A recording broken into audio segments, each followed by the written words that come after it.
منہ کے نیچے رکھ دی گئی۔ اچھا یہ ساری بات ہے یار، ہم نہ باغ دوڑ کر کے سارا علاقہ گھوم پھر کے آگے بلا کہتے ہیں اور یار جنت والے عمل کرنے نے، لیکن جنت اساں کدی کمائی کوئی نہیں جی، تے جنت ساڈے کول ہے تے اساں اونوں کمان دی کدی کوشش نہیں کیتی کہ یار کوشش کر کے تے اکو واری بندہ جنت کما لے، لیکن رب کو راضی کریں، کیونکہ یار پتہ نہیں ہے زندگی کا حقیقی معنوں میں۔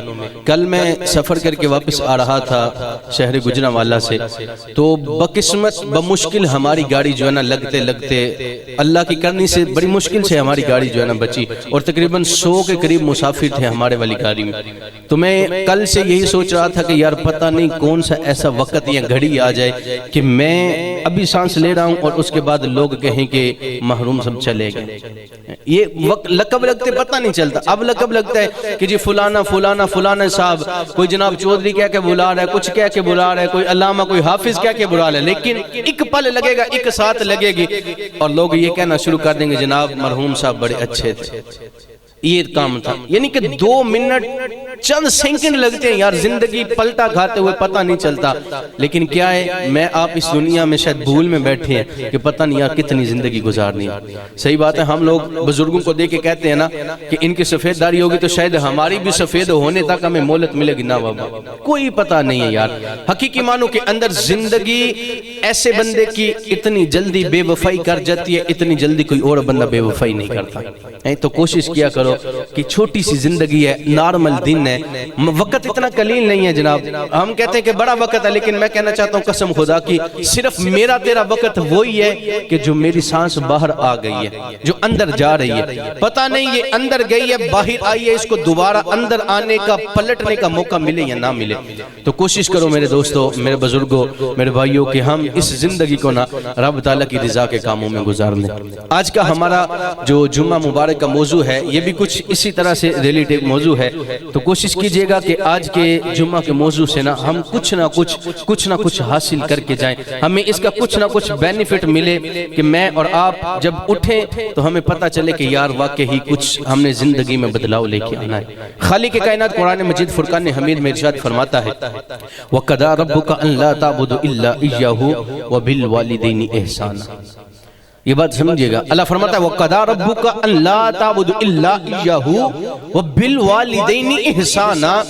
خالق فرماتا ہے تیرے رب نے فیصلہ فرما دیا، حکم فرما دیا، یہ بات فائنل کر دی، ڈن کر دیا، مہر لگ گئی کہ بھئی اللہ کے علاوہ کسی اور کی عبادت نہیں کرنی۔ وَبِالْوَالِدَيْنِ إِحْسَانًا، اور اپنے ماپیوں کے ساتھ حسن سلوک سے پیش آنا، یعنی ان کے ساتھ احسان سے رہو، ان کے ساتھ محبت سے رہو۔ آج ہم 2 چیزیں ڈسکس کریں گے کہ والدین کے ساتھ ہمارا انداز کیسا ہونا چاہیے اور والدین کا اولاد کے ساتھ انداز کیسا ہونا چاہیے۔ یہ 2 چیزیں آپ کے سامنے رکھوں گا۔ محترم سامعین کرام، رب کا قرآن سمجھیے گا، جہاں بھی خالق لم یزل نے 2 حکم دیے نا، وہ حکم کیا ہے کہ کسی جگہ پہ فرمایا یہ کام کرو، اس کے ساتھ یہ کام کرو۔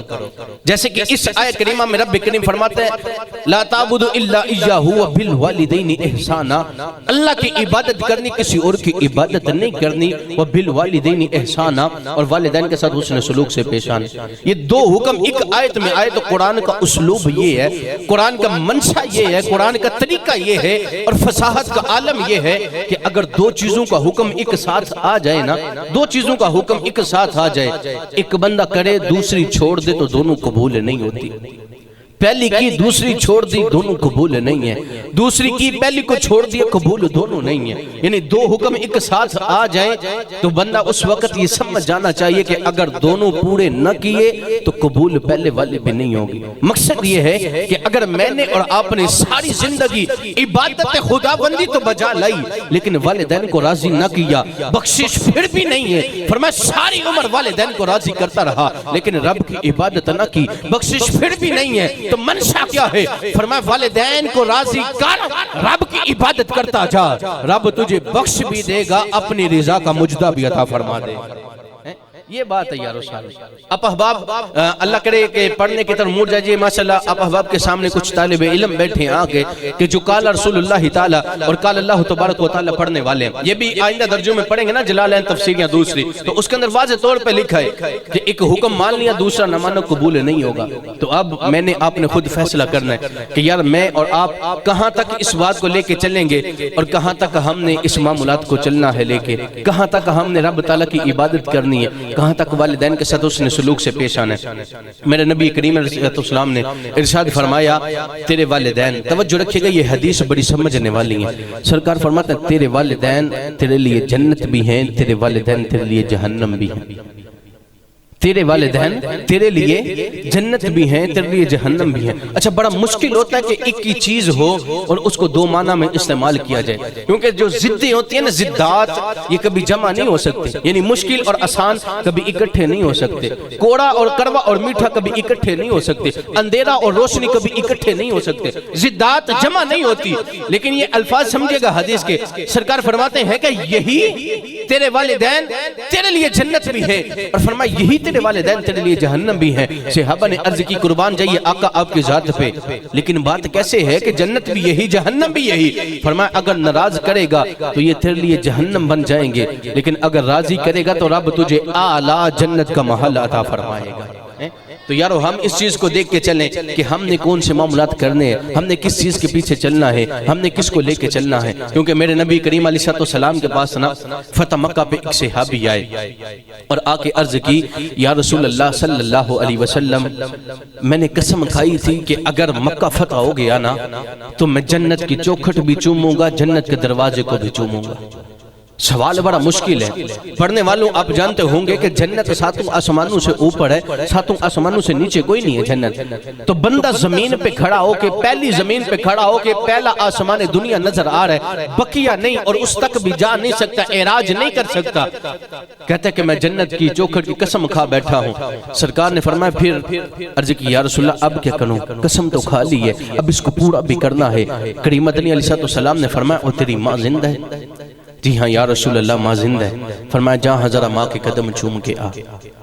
اب صحابی کے قدم چوم کے واپس آئے. سرکار نے فرمایا اب سرکار قسم ہے, فرمایا کہ تیرا باپ زندہ ہے؟ ہاں یا رسول اللہ میرا باپ زندہ ہے. کریم آقا نے فرمایا جا ذرا پھر باپ کے ہاتھ چوم کے آ.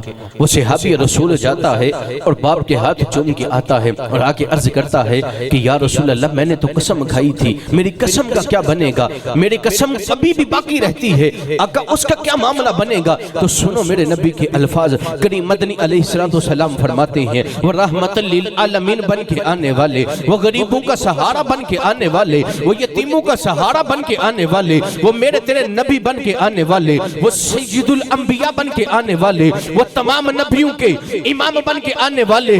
فرماتے ہیں صحابی جب تو آیا تھا پھر واپس گیا تھا, ماں کے قدم چوم کے آیا تھا, پھر واپس گیا تھا, باپ کے ہاتھ چوم کے آیا تھا. ہاں یا رسول اللہ میں نے ماں کے قدم بھی چومے ہیں, میں نے باپ کے ہاتھ بھی چومے ہیں. تو فرمایا بے فکر ہو جا, جب تو نے باپ کے ہاتھ چومے تھے, ماں کے قدم چومے تھے, رب نے جنت کی چوکھٹ اور جنت کے دروازے کی قسم کو باپ کے ہاتھ چومنے کی وجہ سے, ماں کے قدم چومنے کی وجہ سے پورا فرما دیا. آقا وجہ کیا ہے؟ فرمایا باپ جنت کے دروازوں میں سے دروازہ ہے اور جنت ماں کے قدموں کے نیچے رکھ دی گئی. اچھا یہ ساری بات ہے یار, ہم نا باغ دور کر کے سارا علاقہ گھوم پھر کے آگے بلا کہتے ہیں اور یار جنت والے عمل کرنے نے, لیکن جنت اساں کدی کمائی کوئی نہیں تے جنت ساڈے کول ہے تے اساں اونوں کمان دی کدی کوشش نہیں کیتی کہ یار کوشش کر کے تے اکو واری بندہ جنت کما لے. لیکن بڑی معذرت نال یارو جنت کمان والے ہون وقت ہی کوئی نہیں, اے حالات ایویں دے بدل گئے. انج دی اولاد ہو گئی قسم خدا کی بڑی دکھ بڑی داستانیں سامنے آتی ہیں. لیکن میں کہتا ہوں کاش کبھی اس نے دیکھا ہوتا نا کہ آج باپ کو جو گھر سے نکال رہا ہے, آج باپ کو جو گالیاں دے رہے, آج جو باپ کی قبر پہ نہیں جا رہا, آج جو باپ کے ساتھ اس نے سلوک نہیں کرتا, میں کہتا ہوں کبھی اس نے باپ دیکھا ہوتا نا کہ باپ ہوتا کیا یار. حقیقی معنوں میں مجھے بھی یہ احساس نہیں تھا. اللہ کریم نے مجھے بھی تقریباً کو 25 کو دن پہلے مدنی منہ عطا فرمایا، بیٹا عطا فرمایا، تو مجھے اس چیز کا نا بڑا قریب سے اب احساس ہوا. وہ احساس کیا تھا کہ ہم کہتے ہیں میرے باپ نے میرے لیے کیا کچھ نہیں، لیکن جب ہم اپنی اولاد کے لیے کرتے ہیں پھر نظر آتا ہے یار باپ نے میرے لیے بھی یہ کیا تھا، باپ نے میرے لیے بھی یہ کیا تھا. تو یاد رکھو جب والدین ہیں تو آج قدر کر لو، کل چلے گے نا دولت لے کے محلے میں پھرتے رہو، تجھے ہر چیز مل جائے گی. تجھے بچے کا پیار مل جائے گا، اللہ دوسرا بچہ دے دے گا. تجھے دوسری بیوی کا پیار مل جائے گا، رب دوسری بیوی بھی دے دے گا. لیکن یاد رکھ تجھے کوئی دوبارہ آ کے والد کا پیار نہیں دے.